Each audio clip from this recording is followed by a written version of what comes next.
Nice sir. Sir இது பர்சனலாக கேட்டுக்கிறேன் சார்.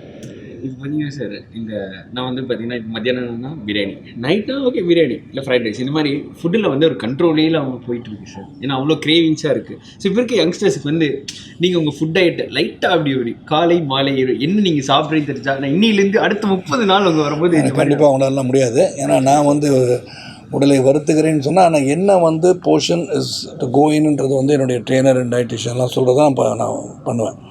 இப்போ நீங்கள் பார்த்தீங்கன்னா ரொம்ப ரொம்ப முடியவே முடியாது. நேற்று கூட எங்கள் வீட்டில் கேட்டாங்க, என்னங்க இது சாப்பாடா இது அப்படின்வாங்க. 2 idli, 2 boiled egg with little இந்த இட்லியில் கொஞ்சம் கீ, சட்னி, அவ்வளோதான். அதோடு முடிஞ்சு போச்சா. அப்புறம் வந்து 11 o'clock போல் ஃப்ரூட்ஸு, ஏதாச்சும் கட் ஃப்ரூட்ஸ் சாப்பிடுவேன். லஞ்சுக்கு வந்து ஸ்டர் ஃப்ரைட் வெஜிடபிள்ஸ் அண்ட் சிக்கன், அது வந்து ஒரு 250 grams.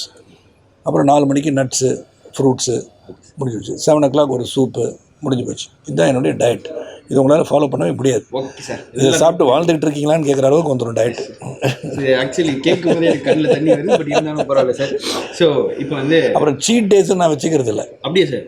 மதர் திடீர்னு கொஞ்சம் சாப்பிட்டு வீட்டில் வேணாலும் ஃபோர்ஸ் பண்ணி இந்த ஒரு பிரியாணி சாப்பிட்டு பாருன்னு சொல்லாங்க. வேணும்னு கொஞ்சமாக எடுத்து லைட்டாக போட்டு சாப்பிட்ட மாதிரி நடிச்சுக்குவேன், நான் பண்ணிவிடுவேன். சார் இப்போ நீங்கள் ட்ரிப் எல்லாம் போகிறீங்களா சார் ஃபேமிலியோட? இப்போ ரீசெண்டாக கொஞ்ச நாள் ட்ரிப் போன வீடியோஸ் எல்லாம் வந்து அப்போ என்ன சார் சீட் டேவா அன்றைக்கி? இல்லை இட் டிபெண்ட்ஸ் வந்து எவ்வளோ நாள் நான் கால்குலேட் பண்ணிக்குவேன். இப்போ ட்ரிப்பு போகிறது 1 week 10 daysன்னும் போது ஒரு தடவை வந்து ஒரு நிறையா சாப்பிட்டேன்னு வச்சுக்கோங்களேன், நெக்ஸ்ட் செகண்ட் டே வந்து டோட்டலாக அதை கட் பண்ணிக்குவேன். ஸோ அது காம்பன்சேட் எவ்ரி டே வந்து நீங்கள் சொன்ன மாதிரி பிரியாணியாக சாப்பிட்டு இருக்க முடியாது.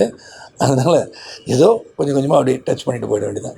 கண்ட்ரோல் இருக்கணும் எல்லாத்துக்குமே. அளவுக்கு மீறினால் அமிர்தமும் விஷம். நஞ்சு. நஞ்சு.